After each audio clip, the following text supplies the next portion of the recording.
Histoire du Canada français, l'hégémonie libérale de 1896 à 1936. La victoire de Wilfrid Laurier aux élections fédérales de 1896 amorce l'ère de l'hégémonie libérale. Les libéraux ont gouverné le Canada de 1896 à 1911 avec Wilfrid Laurier et de 1921 à 1930 ainsi que de 1935 à 1948 avec William Lyon Mackenzie King. Le Parti conservateur fédéral a repris le pouvoir de 1911 à 1921 avec Robert Borden et Arthur Meehan et de 1930 à 1935 avec Richard Bennett.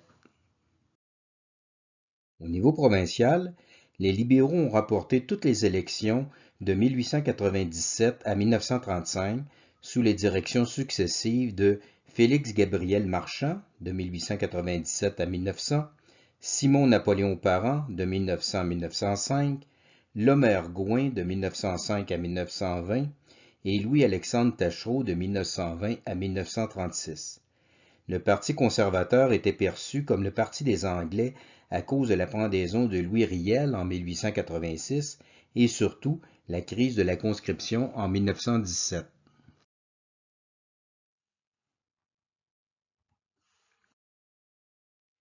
L'hégémonie libérale s'inscrit dans la deuxième phase de l'industrialisation entre 1896 et 1929. Celle-ci se caractérise par l'exploitation des ressources naturelles, l'hydroélectricité, les forêts, les mines. Mais nos ressources naturelles étaient exploitées par des compagnies américaines et exportées aux États-Unis. La structure économique du Canada ressemblait à celle d'un pays du tiers-monde, une économie axée sur l'exportation des matières premières au profit des industries étrangères. En 1914, les investissements américains ont surpassé les investissements britanniques au Canada. La technologie était Made in USA. Les Américains n'avaient plus besoin d'annexer politiquement le Canada puisqu'ils le possédaient économiquement. Les conditions de vie se sont néanmoins améliorées. L'électricité s'est répandue dans les villes, la purification des eaux a réduit la mortalité infantile, la radio et le cinéma ont changé les mentalités, les automobiles devenaient accessibles, c'étaient les débuts de la société de consommation. Le clergé et les nationalistes dénonçaient les modes décadentes des années folles. Il y avait une coupure entre Montréal et le reste de la province. La métropole vivait au diapason du 20e siècle, mais les régions rurales conservaient les mœurs du 19e siècle. Le recensement de 1921 a montré que le Québec était devenu majoritairement urbain. Les conditions de travail de la classe ouvrière se sont améliorées. On commençait à sortir du capitalisme sauvage de l'époque victorienne. Le gouvernement fédéral a créé un ministère du Travail en 1900. Le Québec a encadré légalement les relations patronales syndicales en 1901. On a interdit le travail des enfants de moins de 14 ans en 1910. On a fixé un salaire minimum pour les femmes en 1919. Au Québec, le salaire annuel moyen est passé de 315 $ en 1900 à 1000 $ en 1930 et sans inflation. Mais la deuxième phase de l'industrialisation sera brusquement freinée par la crise économique de 1929.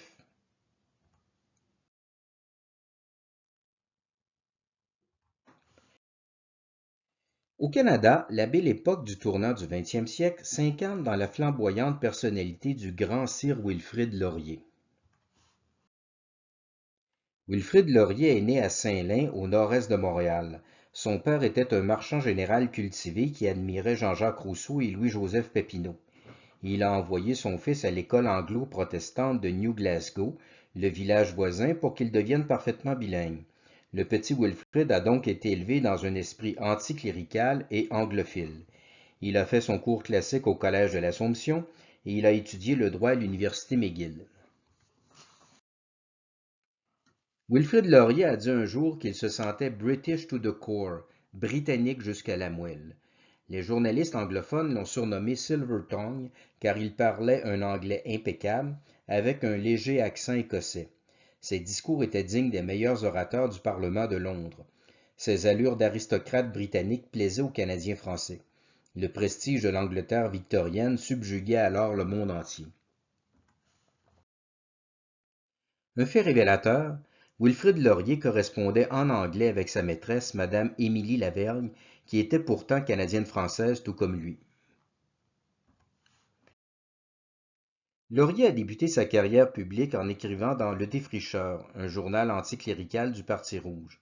En 1867, il s'opposait à la Confédération car il prônait l'annexion du Canada aux États-Unis, mais il s'est rallié au nouveau régime comme tous les libéraux. Laurier a siégé à l'Assemblée législative du Québec de 1871 à 1874 avant d'opter pour la politique fédérale. Il a représenté à la Chambre des communes les comtés de Drummond-Arthabasca de 1874 à 1877 et de Québec-Est de 1877 jusqu'à sa mort en 1919. En 1877, Laurier a prononcé un célèbre discours sur le libéralisme politique pour dissocier son parti de l'anticléricalisme. Le libéralisme canadien, disait-il, se rattache au libéralisme politique à l'anglaise qui prône la démocratie parlementaire et la liberté de culte, et non pas au libéralisme doctrinal à la française qui prône l'égalitarisme et l'anticléricalisme. En conséquence, un bon catholique peut voter pour le Parti libéral. Cette distinction entre le libéralisme politique et le libéralisme doctrinal était admise par l'archevêque de Québec, Monseigneur Taschereau. Mais les évêques ultramontains, Monseigneur Bourget de Montréal et Monseigneur Laflèche de Trois-Rivières, la rejetaient. À leurs yeux, il n'y avait qu'une seule idéologie libérale et elle était condamnée par le syllabus des erreurs modernes du pape Pie IX parce qu'elle prônait la séparation de l'Église et de l'État. Mais Rome a soutenu le catholicisme libéral de Monseigneur Taschereau plutôt que l'ultramontanisme de nos seigneurs Bourget et Laflèche. En 1877, le Saint-Siège a envoyé un délégué apostolique au Canada, Monseigneur George Conroy. Il devait officiellement enquêter sur les relations entre l'Église et l'État, mais il venait en réalité pour neutraliser le militantisme ultramontain. Il a déclaré que le libéralisme pervers de l'Europe n'avait heureusement pas traversé l'Atlantique. Il a forcé les évêques du Québec à préciser, dans une lettre pastorale collective, que le Parti libéral canadien n'était pas condamné par l'Église. Wilfrid Laurier a été ministre du Revenu dans le cabinet d'Alexander Mackenzie en 1878. Il a accédé à la direction du Parti libéral du Canada en 1887. Les conservateurs ont été réélus de justesse en 1891. Mais ils ne se remettront pas de la mort de leur leader historique, John A. Macdonald. Les libéraux ont remporté les élections de 1896. Un Canadien français accédait pour la première fois au poste de premier ministre du Canada. C'était la revanche des vaincus de la bataille des Plaines d'Abraham. Laurier a remporté les 3 élections suivantes, en 1900, 1904, 1908, avant de subir la défaite en 1911. Malheureusement, Wilfrid Laurier n'avait rien pour répondre aux aspirations nationales des Canadiens français. Sur le plan politique, c'était un libéral classique, un admirateur du parlementarisme et du capitalisme. Sur le plan culturel, c'était un anglomane. Sur le plan religieux, il était agnostique, voire athée. Laurier prônait la concorde des races et des religions, mais la paix devait reposer sur le principe anglo-protestant de la neutralité religieuse de l'école et de l'État.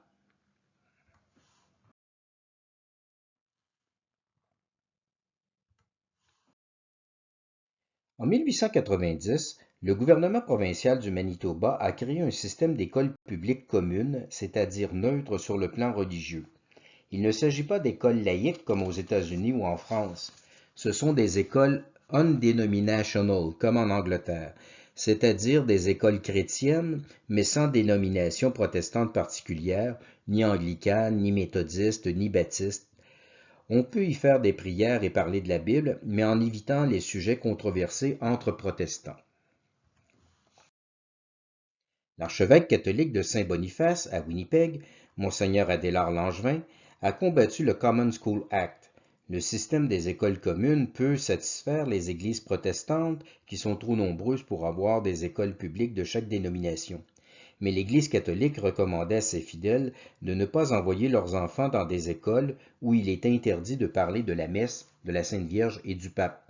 Les catholiques devaient néanmoins payer les taxes scolaires.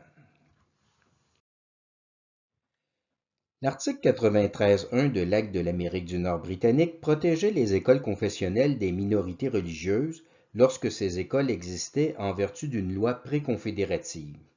L'article 23 de la loi du Manitoba de 1870 reprenait le texte de cet article. Mais le Conseil privé de Londres a statué en 1894 que le Common School Act était constitutionnel.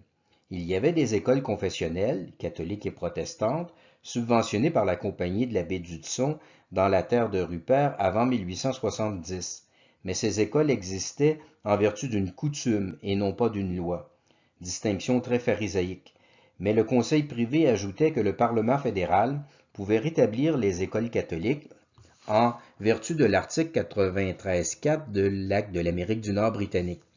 Or, 93.4 ne s'appliquait que dans la mesure où une loi provinciale avait porté atteinte aux droits scolaires garantis par l'article 93.1. Le Conseil privé disait donc que le Common School Act était constitutionnel et inconstitutionnel. C'était volontairement contradictoire. En fait, les juges renvoyaient la balle dans le camp des politiciens. Ils ne voulaient pas trancher eux-mêmes une querelle entre les deux nationalités canadiennes.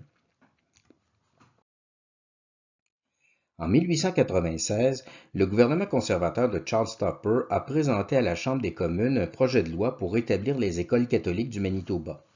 Monseigneur Langevin approuvait cette loi réparatrice, mais l'opposition libérale a fait en sorte qu'elle ne puisse pas être adoptée avant la dissolution de la Chambre. Wilfrid Laurier prétendait que la loi Tupper était insuffisante. Il promit durant la campagne électorale d'en donner davantage aux Franco-Manitobains. Les évêques se méfiaient de Laurier. L'archevêque de Québec, Monseigneur Louis-Nazaire Bégin, a publié un mandement collectif pour recommander implicitement de voter conservateur, mais les électeurs n'ont pas suivi. Les Canadiens français ont massivement voté libéral parce que Laurier était de leur nationalité. L'anticlérical Honoré Beaugrand, un franc-maçon avoué, était heureux d'écrire dans La Patrie « Laurier est plus fort que les évêques ». Il faut dire que le cardinal Taschereau avait répété pendant 20 ans, et avec le soutien de Rome, qu'il ne fallait pas mêler la politique et la religion. Son successeur, Monseigneur Bégin, voulait maintenant donner une directive électorale. Mais le peuple avait retenu la leçon. Le clergé ne doit pas se mêler de politique. Les électeurs ne comprenaient évidemment pas que la querelle scolaire du Manitoba était une question religieuse. En rabrouant les ultramontains, la hiérarchie ecclésiastique s'était tirée dans le pied. Wilfrid Laurier a négocié avec le premier ministre libéral du Manitoba, Thomas Greenway. L'accord maintenait les écoles communes. Pour sauver la face, Laurier a obtenu que l'on puisse enseigner la religion catholique pendant une demi-heure par semaine, en dehors du temps de classe, à condition que l'école compte au moins 25 élèves et qu'ils soient tous catholiques. Cette exception s'appliquait rarement en pratique. À Winnipeg, il y avait toujours quelques élèves protestants. En campagne, les écoles comptaient souvent moins de 25 élèves.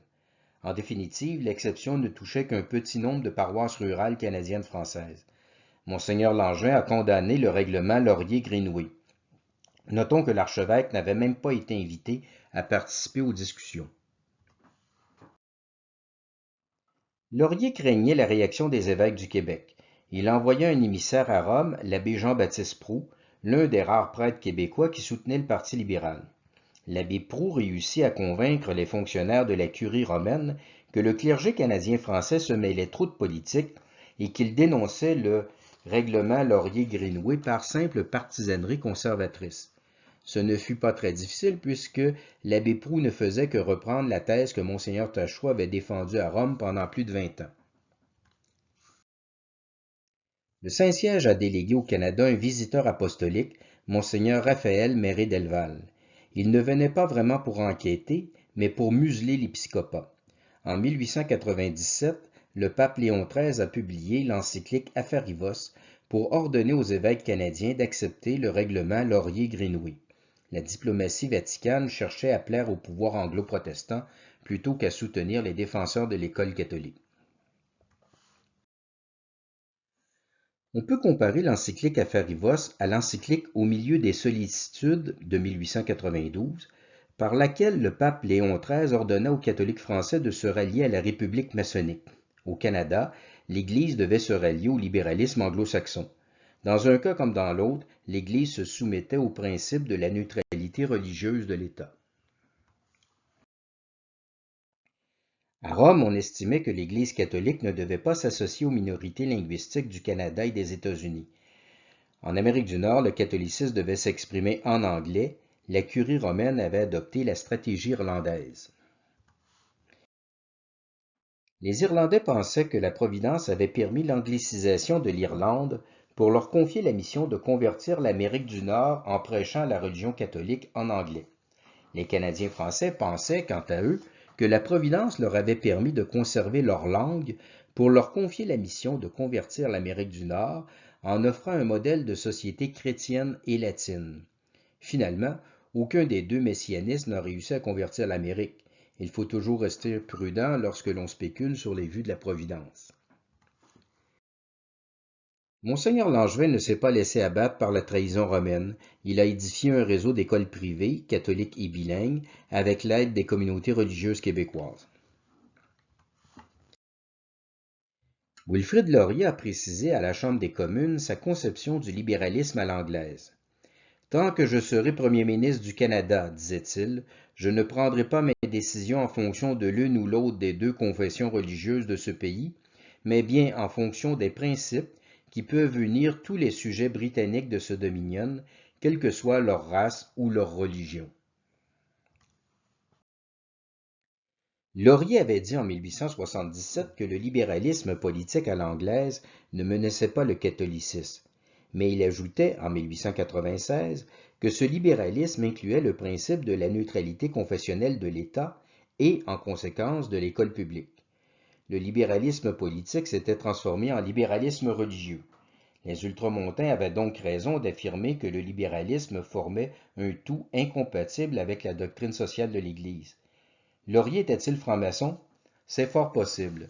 Chose certaine, sa vision des rapports entre la politique et la religion correspondait parfaitement à celle de la franc-maçonnerie. Mais Laurier tenait à son image de bon catholique. Sa liaison avec Madame Lavergne était mal vue. Il se réconcilia apparemment avec son épouse légitime, Zoé Lafontaine. Il est même passé par le confessionnal de l'archevêque de Montréal, Monseigneur Paul Bruchézy, en s'arrangeant pour que la nouvelle de son retour à la foi soit publiée dans tous les journaux. Wilfrid et Zoé n'ont jamais eu d'enfant. La rumeur disait qu'Armand Lavergne était le fils naturel de Laurier. La ressemblance physique entre les deux hommes était frappante, mais sur le plan politique, Armand Lavergne s'opposait à son prétendu père. Il a siégé à Ottawa et à Québec dans la Ligue nationaliste d'Henri Bourassa de 1904 à 1916. Il s'est joint en 1930 au Parti conservateur fédéral. Le premier ministre R.B. Bennett le trouvait trop nationaliste pour l'introduire dans son cabinet. Il l'a nommé vice-président de la Chambre des communes. Armand Lavergne est mort prématurément en 1935. Les circonstances n'auront pas permis à ce grand patriote de jouer le rôle politique auquel il semblait destiné.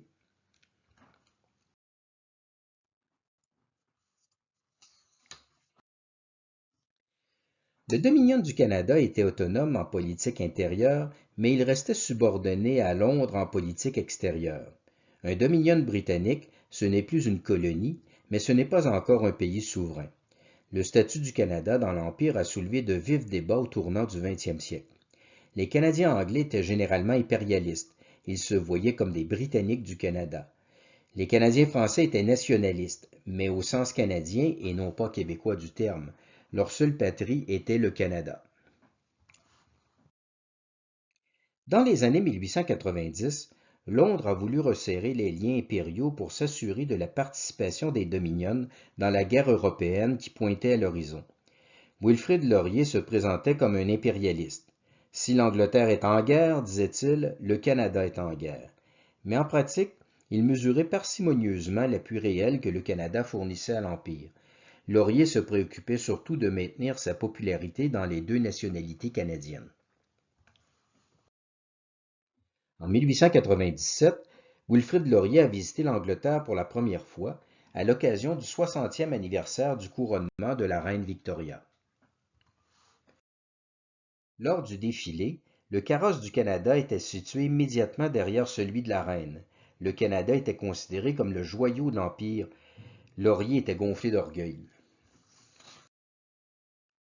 Mais il a gardé la tête froide lorsque le ministre des Colonies, Joseph Chamberlain, proposa d'unir les Dominions à la mère patrie dans une fédération impériale.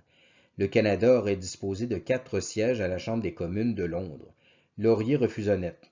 « Je n'échangerai pas, dit-il, mon poste de premier ministre du Canada pour un siège de député d'arrière-ban au Parlement de Westminster. » Il faut dire que du simple point de vue géographique, le projet de fédération impériale n'était guère réaliste.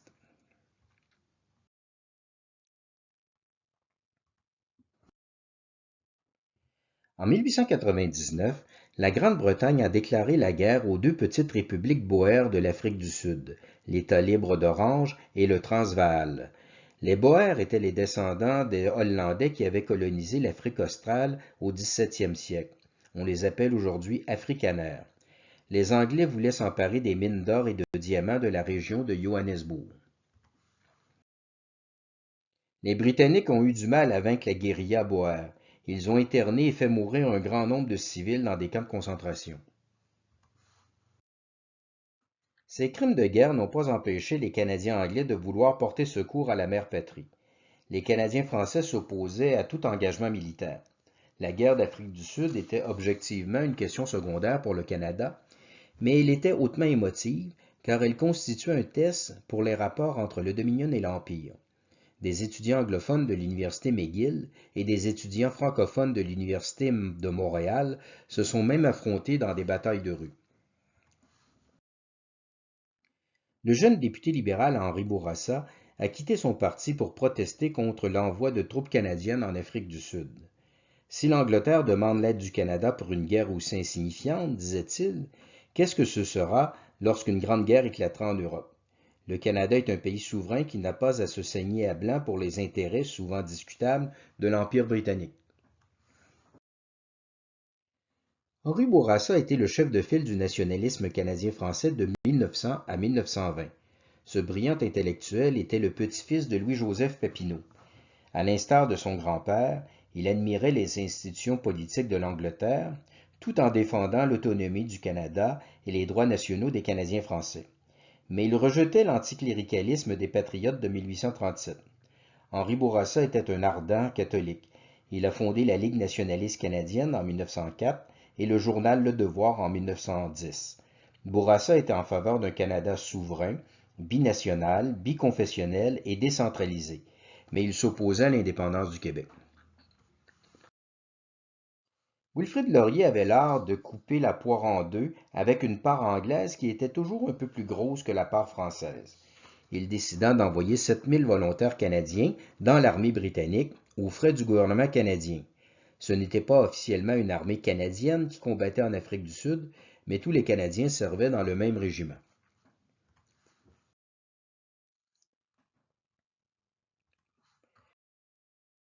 Le gouvernement Laurier a créé 2 nouvelles provinces en 1905, l'Alberta et la Saskatchewan.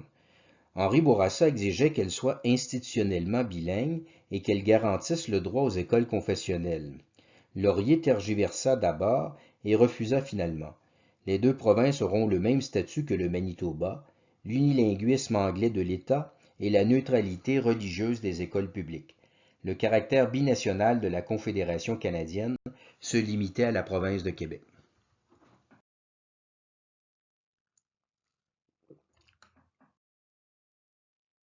L'Angleterre se sentait menacée par la marine de guerre allemande. Elle demanda au Canada de contribuer à la défense maritime de l'Empire. Henri Bourassa s'opposait à la création d'une coûteuse et inutile marine de guerre. Mais à défaut, il réclamait que ce soit au moins une marine canadienne sous commandement canadien et non pas de simples navires canadiens intégrés à la Royal Navy britannique. Laurier joua encore une fois sur les 2 tableaux. Il créa en 1910 une marine royale canadienne, ce qui semblait être une affirmation de souveraineté, mais la loi prévoyait qu'elle serait sous commandement canadien en temps de paix et sous commandement britannique en temps de guerre.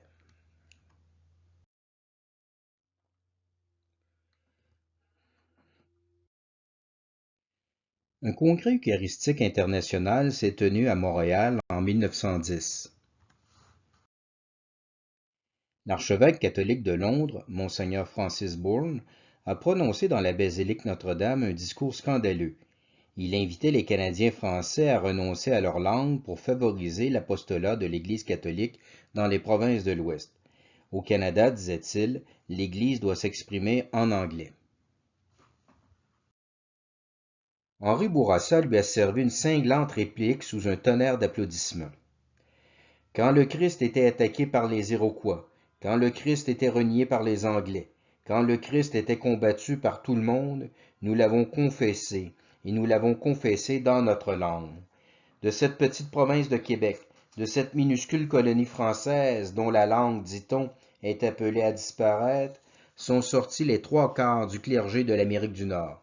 Que l'on se garde d'éteindre ce foyer intense de lumière qui éclaire tout un continent depuis 3 siècles.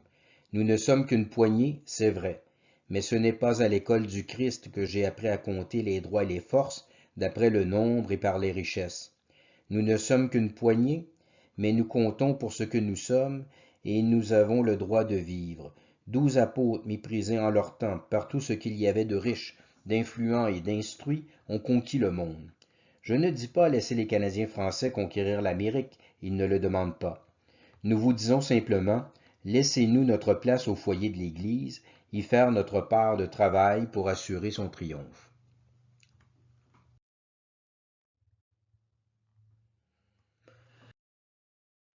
Sur le plan économique, Wilfrid Laurier a poursuivi la politique nationale de John A. Macdonald. Protectionnisme douanier, construction de chemins de fer, immigration européenne, tarifs préférentiels avec la Grande-Bretagne. La propagande libérale présentait Laurier comme un bâtisseur de pays. Le 20e siècle, disait-il, sera le siècle du Canada. Mais Laurier s'est écarté de la politique nationale en 1911. Il proposa de conclure un traité de réciprocité commerciale avec les États-Unis. Les libéraux revenaient à leur traditionnelle idéologie de libre-échange. La réciprocité commerciale aurait favorisé l'agriculture des provinces de l'Ouest, qui constituait, avec le Québec, la base électorale des libéraux, mais elle aurait défavorisé les industries de l'Ontario.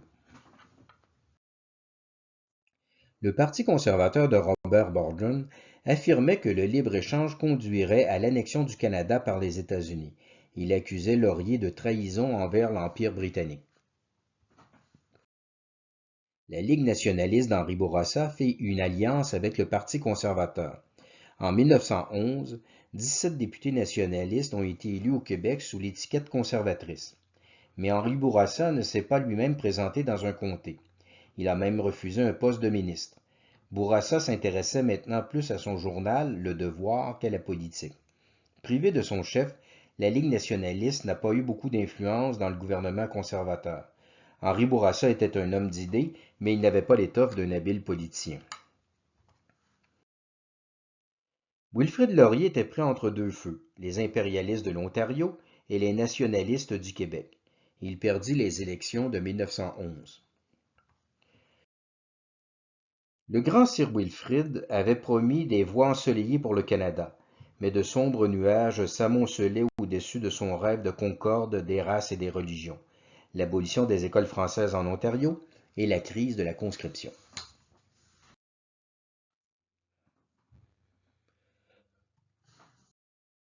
La déclaration de guerre du Royaume-Uni à l'Allemagne le 4 août 1914 valait pour tout l'Empire britannique. Sur le plan économique, le Canada a profité de la guerre en devenant le grenier et l'atelier de la Grande-Bretagne. Cet aspect ne posait aucun problème. Mais l'engagement militaire du Canada a provoqué la pire crise politique depuis 1837. La loi des mesures de guerre, adoptée le 18 août 1914, accordait les pleins pouvoirs au premier ministre du Canada, Robert Borden.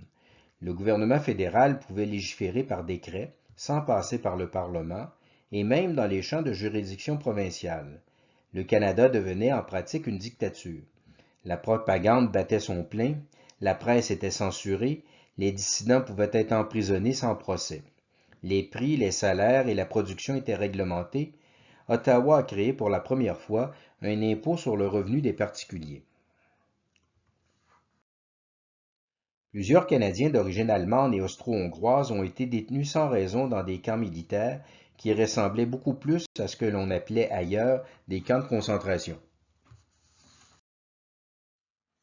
En 1914, le Canada n'avait pratiquement pas d'armée. Le ministre de la Défense, Sam Hughes, a rapidement formé un corps expéditionnaire qui fut envoyé au front dès le mois de mars 1915. Sam Hughes était un homme énergique mais arrogant. En Afrique du Sud, il avait été démobilisé pour indiscipline. Il avait la réputation de s'estimer supérieur à Dieu le Père. Il n'hésitait pas à critiquer publiquement le chef de l'état-major britannique, le général Douglas Haig, et même le roi George V. Mais il fut démis de ses fonctions en 1916 après avoir critiqué le premier ministre du Canada, Robert Borden. On peut critiquer les supérieurs lointains, mais pas son supérieur immédiat. Les troupes canadiennes se sont illustrées sur le front. Le maréchal Hindenburg, commandant en chef de l'armée allemande, disait que les Canadiens étaient les meilleurs soldats de l'Empire britannique. Leur plus grand exploit fut la prise de la crête de Vimy en avril 1917. Les Allemands avaient repoussé les assauts des Français et des Anglais, mais ils n'ont pas réussi à résister à la brillante attaque commandée par le général canadien Arthur Currie. Les troupes canadiennes avaient été jusqu'alors commandées par des généraux britanniques, Edwin Alderson de 1914 à 1916 et Julian Byng de 1916 à 1917. Elles seront maintenant commandées par le général Currie jusqu'à la fin de la guerre. L'armée canadienne avait atteint l'âge de la majorité. La marine canadienne n'a pas joué un rôle important durant la Première Guerre mondiale. Sa mission se limitait à surveiller les côtes canadiennes. Le Canada n'avait pas encore d'aviation, mais plusieurs pilotes canadiens ont servi dans la Royal Air Force britannique. L'as des as de l'aviation allemande, Manfred von Richthofen, surnommé le Baron Rouge, a été descendu par un pilote canadien, Arthur Roy Brown. À cette époque, l'armée canadienne fonctionnait exclusivement en anglais, à l'exception du 22e bataillon, dans lequel servaient tous les Canadiens français. Sous les ordres du lieutenant-colonel Thomas-Louis Tremblay, les 22 ont fait honneur à leur nationalité. Le lieutenant Jean Briand et le caporal Joseph Keble ont remporté la Croix Victoria en 1918. Le futur gouverneur général du Canada, Georges Vanier, a été membre de l'illustre régiment canadien-français.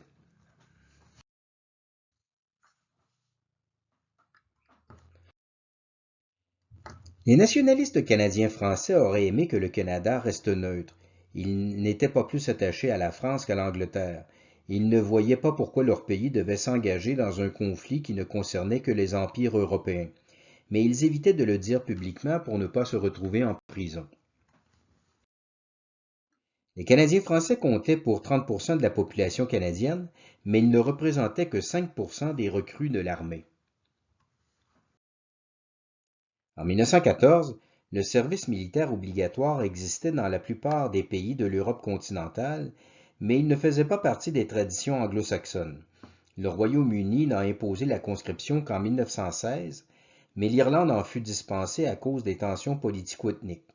Les autres dominions britanniques, soit l'Australie, la Nouvelle-Zélande, l'Afrique du Sud et Terre-Neuve, ont fait la Grande Guerre sans recourir à la conscription.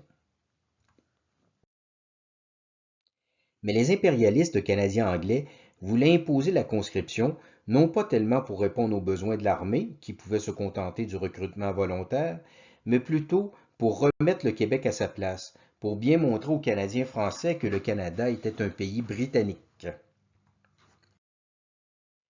La crise de la conscription doit se comprendre à la lumière de la querelle scolaire ontarienne. En 1912, le ministère de l'Éducation de l'Ontario avait adopté le règlement 17 pour interdire l'usage du français dans les écoles bilingues et catholiques de la province. Les Franco-Ontariens ont défendu vigoureusement leurs droits avec l'appui du Québec. Mais le clergé irlandais soutenait le règlement 17. Monseigneur Michael Fallon, évêque de London en Ontario, pensait qu'il fallait sacrifier les écoles françaises pour sauver les écoles catholiques. Il s'inscrivait dans la logique de Monseigneur Bourne, éviter que les anglo-protestants n'associent la religion catholique à la langue française. Monseigneur Fallon était alors considéré comme le pire ennemi des Canadiens français.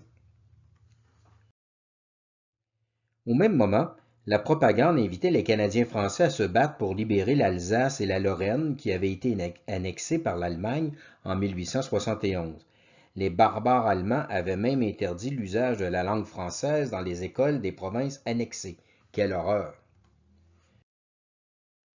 Henri Bourassa a répondu: « Avant de chasser les Boches de l'Alsace, nous allons les chasser de l'Ontario. »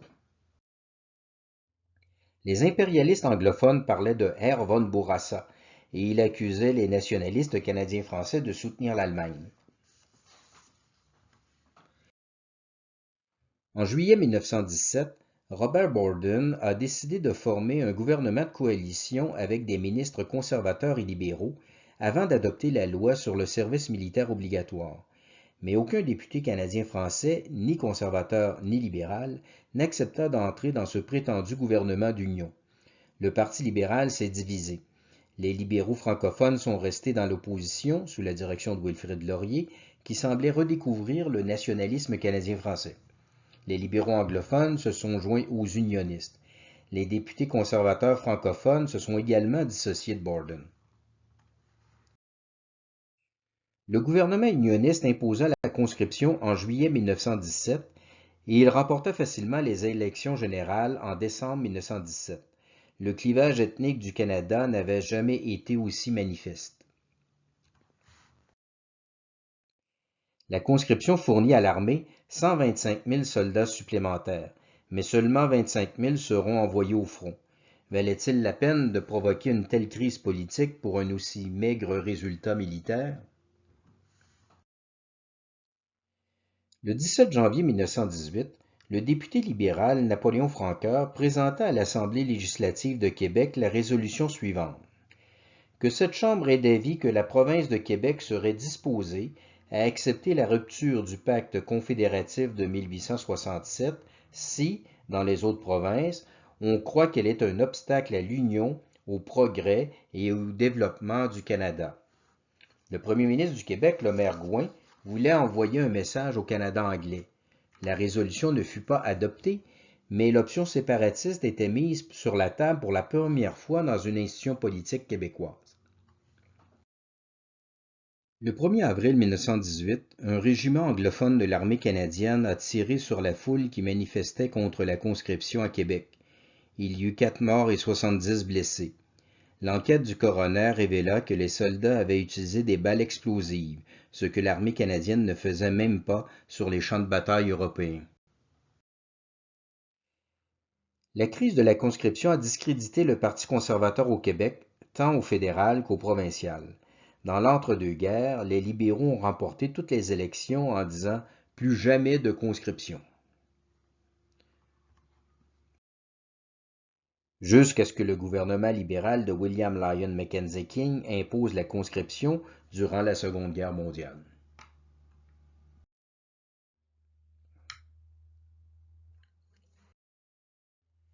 Robert Borden se présentait comme un impérialiste. C'est pourtant lui qui a conduit le Canada à l'indépendance.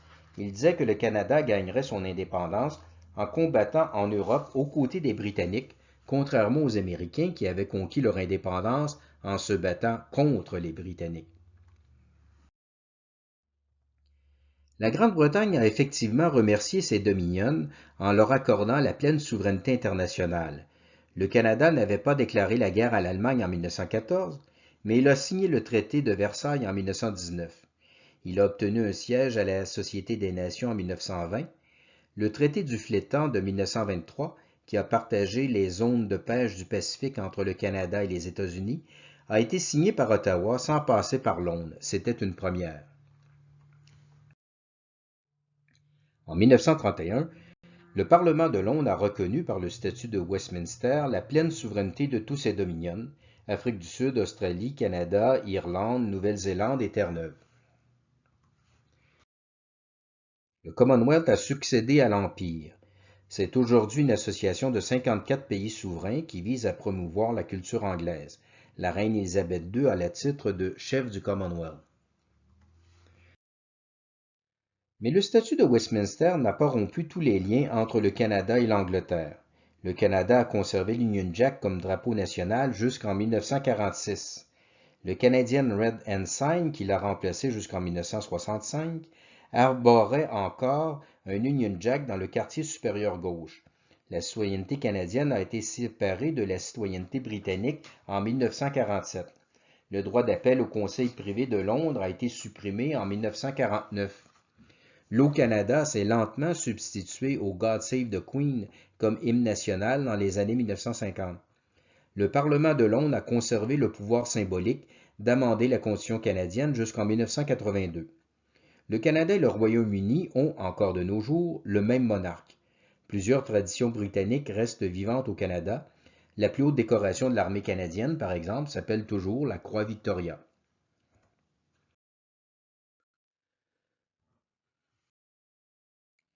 Les libéraux ont remporté 11 élections provinciales consécutives de 1897 à 1935. Les 4 premiers ministres du Québec qui se sont succédés n'ont pas marqué l'histoire. Il faut dire qu'à cette époque, l'État provincial avait peu de budget et peu de responsabilités. L'éducation et la santé, qui comptent aujourd'hui pour 80% du budget de la province, relevaient alors de l'Église catholique. Félix Gabriel Marchand a présenté en 1898 un projet de loi pour créer un ministère de l'instruction publique. L'aile anticléricale du Parti libéral, qui avait été évincée du gouvernement nationaliste d'Honoré Mercier de 1887 à 1891, voulait prendre sa revanche contre l'Église en lui retirant le contrôle du système d'éducation. Le projet de loi a été vigoureusement combattu par l'archevêque de Montréal, Monseigneur Paul Bruchézy, et par le conseiller législatif conservateur Thomas Chappet. La loi fut adoptée par l'Assemblée législative, mais rejetée par le Conseil législatif, où les conservateurs disposaient encore de la majorité. Marchand était au fond satisfait du résultat. Le premier ministre ne souhaitait pas affronter le clergé dans une guerre scolaire. Il voulait seulement donner aux anticléricaux de son parti l'occasion de se défouler. Il n'a d'ailleurs jamais ramené ce projet sur la table. Félix Gabriel Marchand est décédé en 1900 dans l'exercice de ses fonctions. Simon-Napoléon Parent n'a fait qu'un court passage entre 1900 et 1905. C'est lui qui a commencé à vendre à rabais nos richesses naturelles à des compagnies américaines. Parent continuait à pratiquer le droit tout en étant à la fois premier ministre de la province et maire de la ville de Québec. C'est dire le peu d'importance de l'État provincial à cette époque. Parent n'avait pas beaucoup de prestige. Wilfrid Laurier offrit le poste de premier ministre du Québec à Henri Bourassa. Le leader nationaliste refusa car il ne voulait pas se faire récupérer par le Parti libéral. Mais il a peut-être raté une belle occasion d'agir au lieu de parler. Simon-Napoléon Parent a démissionné en 1905 à la suite d'une fronde de ses députés encouragée par Laurier. L'Omer Gouin a dirigé la province de 1905 à 1920. Il exerçait lui aussi la fonction de premier ministre à temps partiel. Il aurait dit que son poste de vice-président de la Banque de Montréal était plus important que celui de premier ministre. L'Omer Gouin haussa les redevances des compagnies forestières et il les obligea à reboiser. Il a obtenu qu'Ottawa rattache le territoire fédéral de l'Ungava à la province de Québec. Il rassura l'Église en disant qu'il ne toucherait pas au système d'éducation. Il a évincé le député anticlérical Godefroy Langlois à la grande joie de Monseigneur Bruchézy. Son gouvernement a néanmoins subventionné les collèges classiques et développé l'enseignement technique. L'École des hautes études commerciales de Montréal a été fondée en 1910 pour former une classe d'affaires canadienne-française. Gouin s'opposait au mouvement de prohibition de l'alcool qui balayait alors toute l'Amérique anglo-saxonne. Il aida son ancien confrère de classe du collège de Lévis, Alphonse Desjardins, à répandre les caisses populaires. Il participa en 1916 au mouvement de la Bonne Entente qui tentait de réconcilier les Canadiens des deux races, mais il refusa en 1917 d'entrer dans le cabinet unioniste de Robert Borden. Gouin s'opposait à la conscription. Il permit à Napoléon Franqueur de présenter une motion séparatiste à l'Assemblée législative, tout en faisant lui-même une profession de foi en faveur de l'unité canadienne. En 1920, Lomer Gouin a cédé son poste à Louis-Alexandre Taschereau pour se lancer en politique fédérale. Il était alors plus prestigieux d'être ministre à Ottawa que premier ministre à Québec. Mais Gouin ne réussira pas à s'imposer comme lieutenant québécois du premier ministre fédéral William Lyon Mackenzie King. Ce dernier lui préféra Ernest Lapointe. Gouin fut nommé lieutenant-gouverneur de la province de Québec en 1924. Il est mort peu de temps après son entrée en fonction. Louis-Alexandre Taschereau a été premier ministre de 1920 à 1936. Il était issu d'une prestigieuse famille seigneuriale de la Beauce. Son père avait été juge à la Cour suprême du Canada, son oncle cardinal archevêque de Québec, son grand-père avait défendu les droits de la Chambre d'Assemblée du Bas-Canada au temps du gouverneur Craig de 1807 à 1811. Louis-Alexandre Taschereau voulait industrialiser rapidement le Québec grâce aux investissements étrangers. J'aime mieux importer des capitaux américains, disait-il, que d'exporter des Canadiens français aux États-Unis. Pour éviter la prohibition, il a créé un monopole d'État sur le commerce de l'alcool, la Commission des liqueurs, qui est l'ancêtre de la Société des alcools du Québec. Il s'est opposé au programme fédéral de pension de vieillesse en disant que la famille relevait de la juridiction provinciale et que c'était aux enfants plutôt qu'à l'État de s'occuper de leurs vieux parents. Le gouvernement Taschereau avait la réputation, un peu surfaite, d'être anticlérical. Certains journaux libéraux aimaient parfois manger du curé, mais le premier ministre consultait toujours les évêques avant d'adopter une mesure qui touchait à l'éducation ou aux affaires sociales. Ce sont surtout les nationalistes catholiques qui critiquaient Taschereau. La revue L'Action française, dirigée par Lionel Groulx, lui reprochait de sacrifier la campagne à la ville, de vendre à rabais nos richesses naturelles aux Américains, de ne pas censurer le cinéma, d'intégrer les Juifs de Montréal dans la commission scolaire protestante, d'imposer l'enseignement de l'anglais comme langue seconde dès la première année de l'école primaire, de permettre à des couples mariés civilement d'adopter des enfants, de ne pas faire respecter le repos dominical et de se livrer à l'infâme commerce de l'alcool. Dans l'entre-deux-guerres, les relations entre l'Église et l'État restaient généralement harmonieuses, mais un affrontement idéologique se dessinait déjà entre la vision catholique et la vision libérale de la société. La crise économique de 1929 a discrédité le libéralisme classique. En 1933, le rapport de la commission Montpetit recommanda au gouvernement provincial de créer des assurances sociales. Mais Taschereau restait accroché au dogme de la non-intervention de l'État dans l'économie. Son régime fut éclaboussé par quelques scandales. En 1936, il dut céder sa place à Adélard Godbout. Mais le Parti libéral était trop usé par le pouvoir. Il a été défait, pour la première fois depuis 39 ans, par l'Union nationale de Maurice Duplessis.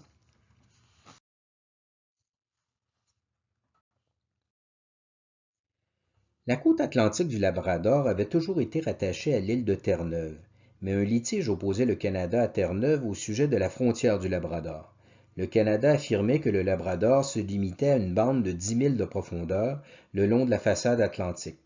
Terre-Neuve soutenait que le Labrador comportait tout le bassin hydrographique de l'Atlantique. En 1927, le Conseil privé de Londres a tranché la question en faveur de Terre-Neuve. En principe, tout le territoire qui était baigné par les rivières qui se jettent dans l'Atlantique appartenait à Terre-Neuve. La zone des rivières qui se jettent dans le golfe du Saint-Laurent revenait au Canada et plus spécifiquement à la province de Québec.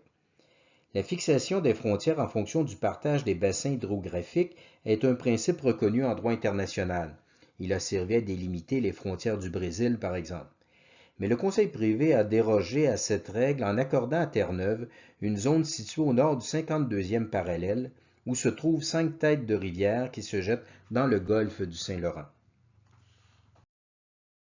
Ces régions avaient été concédées à des compagnies forestières qui trouvaient plus avantageux d'être sous l'autorité du faible gouvernement de Terre-Neuve plutôt que sous l'autorité de la province de Québec. Les grandes compagnies aiment les républiques de bananes, c'est bien connu, mais elles aiment aussi les dominions de sapins. Or, il se trouve que certains des juges qui ont entendu l'affaire du Labrador avaient des actions dans ces compagnies forestières. Ils auraient normalement dû se récuser, c'est-à-dire refuser d'entendre ce procès. Le jugement du Labrador était donc illégal pour deux raisons. Un tribunal ne doit jamais accorder à un demandeur plus que ce qu'il ne demande, et un juge ne doit jamais entendre un procès dans lequel il a un intérêt personnel. Le Canada a dénoncé le caractère inique du jugement, mais il ne pouvait pas faire appel puisque le Conseil privé était le tribunal suprême de l'Empire britannique. Ottawa a finalement reconnu les frontières du Labrador lorsque Terre-Neuve est entrée dans la Confédération canadienne en 1949. Toutefois, le Québec conteste encore la légitimité de la frontière du Labrador, du moins pour les 5 têtes de rivière situées au nord du 52e parallèle. S'il devenait un pays souverain, le Québec pourrait porter l'affaire devant la Cour internationale de justice à La Haye, aux Pays-Bas. Mais il aurait peu de chances de l'emporter car le droit international tend à maintenir le statu quo en matière de frontières, surtout lorsque le statu quo remonte à plus d'un siècle.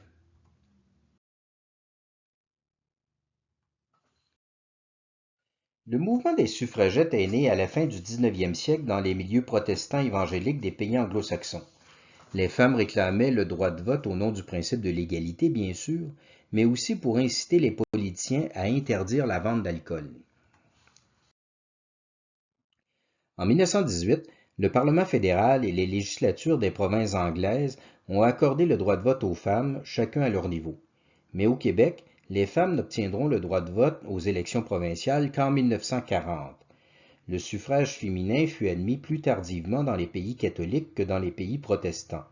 L'Église catholique avait tendance à s'opposer au suffrage féminin, mais le Saint-Siège laissait les épiscopats nationaux libres de juger de la pertinence d'une telle mesure pour leur pays. C'était une question d'opportunité et non pas de foi.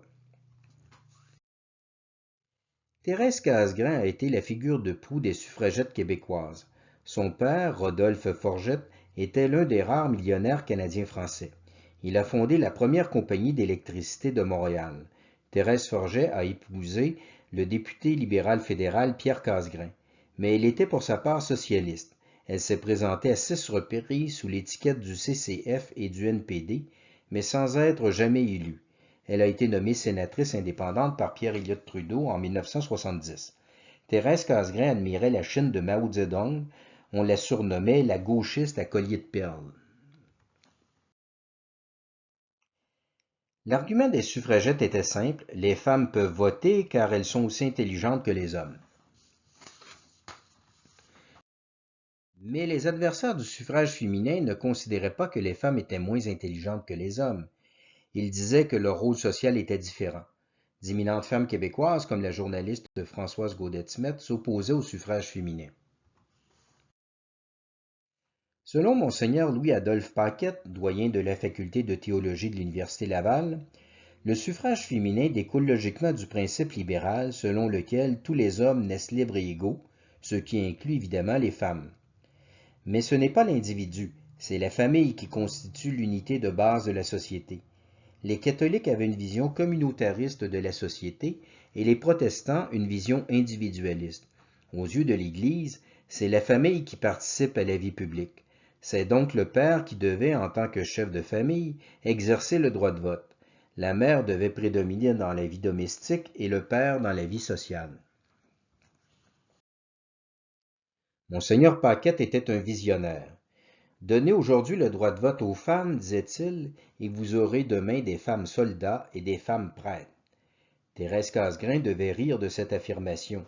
Qui aurait imaginé des femmes soldats dans les tranchées de la Première Guerre mondiale? Sûrement pas Thérèse Casgrain, qui pensait encore que le premier devoir d'une femme était d'éduquer ses enfants. Mais l'histoire a donné raison à Monseigneur Paquette. En bon philosophe thomiste, il savait qu'un principe allait toujours jusqu'au bout de sa logique. L'historiographie féministe a peut-être surestimé l'importance du débat sur le suffrage féminin. La grande majorité des Québécoises ne réclamaient pas le droit de vote. Thérèse Casgrain le reconnaissait elle-même. Les suffragettes provenaient surtout des milieux progressistes anglo-protestants. Les nationalistes canadiens-français ne s'opposaient souvent au suffrage féminin que pour préserver le caractère distinct de la province de Québec.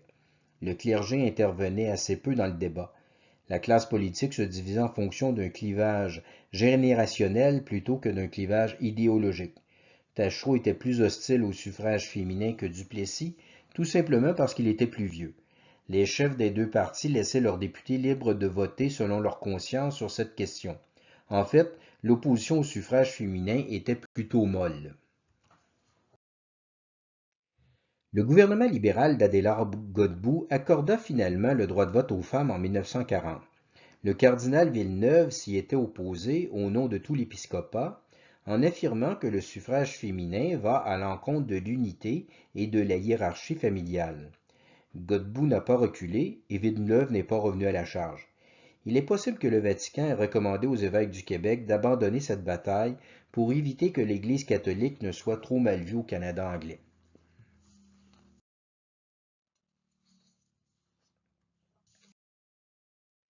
Le Québec n'a pas imposé l'école obligatoire avant 1943, alors que l'Ontario l'avait fait depuis 1857. L'Église catholique travaillait à répandre le goût de l'instruction dans les classes populaires, mais elle s'opposait au principe de l'école obligatoire parce qu'il portait atteinte à l'autorité des parents sur l'éducation de leurs enfants. Monseigneur Louis-Adolphe Paquette affirmait que l'école obligatoire ouvrait la porte au principe de l'État éducateur qui risquait de nous conduire au totalitarisme. Selon la doctrine sociale de l'Église, l'État n'a qu'un rôle subsidiaire. L'État peut soutenir les institutions sociales naturelles, comme la famille, la commune, la corporation de métier et surtout l'Église, mais elle ne doit pas diriger toutes les activités humaines comme l'État-providence le fait aujourd'hui. Les partisans de l'école obligatoire avaient un raisonnement plus pragmatique. Les classes populaires, disaient-ils, ne comprennent pas l'utilité de l'instruction. L'État doit donc les forcer à envoyer leurs enfants à l'école. Un certain anticléricalisme se dégageait de leur discours. On accusait l'Église d'obscurantisme. Le titre d'un pamphlet de 1921 était éloquent: « Allumez vos lampes, s'il vous plaît. » Le surintendant du département de l'instruction publique, Charles-Joseph Magnan, a réfuté leurs arguments dans un remarquable ouvrage publié en 1922, Éclairons la route à la lumière des statistiques, des faits et des principes. Il démontrait qu'au niveau primaire, le taux de scolarisation du Québec était plus élevé que celui de l'Ontario. Il admettait que le Québec avait un certain retard au niveau secondaire, mais à cette époque, l'école obligatoire ne s'appliquait qu'au niveau primaire dans tous les pays. Une loi d'obligation scolaire était dangereuse sur le plan des principes et inutile sur le plan pratique. Les parents qui n'envoient pas leurs enfants à l'école ne sont pas motivés par l'ignorance, mais par la pauvreté. Les enfants doivent travailler à la ferme ou à l'usine pour aider la famille. En Ontario, les sanctions prévues par la loi sur l'école obligatoire n'étaient jamais appliquées. Aucun juge de paix n'aurait été assez cruel pour condamner à l'amende un père de famille qui devait faire travailler ses enfants à l'usine dès l'âge de 10 ans pour nourrir ses frères et sœurs. Le véritable moyen de rehausser le niveau d'instruction des classes populaires, c'était d'améliorer leurs conditions économiques. L'histoire a confirmé l'argumentation de C.J. Magnan. L'adoption de la loi sur l'école obligatoire par le Québec en 1943 a peut-être constitué une victoire idéologique des libéraux sur les catholiques, mais elle n'a pas amené plus d'enfants sur les bancs d'école. En pratique, la loi n'a pas été appliquée parce qu'elle n'était pas applicable. C'est la croissance économique de l'après-guerre qui a été la véritable cause du progrès de l'instruction, d'abord au niveau primaire entre 1945 et 1960, et ensuite au niveau secondaire après 1960. En revanche, le principe de l'école obligatoire ouvrait la porte à l'État léviathan. Si l'on attribue à l'État la responsabilité d'éduquer nos enfants, on lui reconnaît logiquement le droit de diriger toutes nos vies.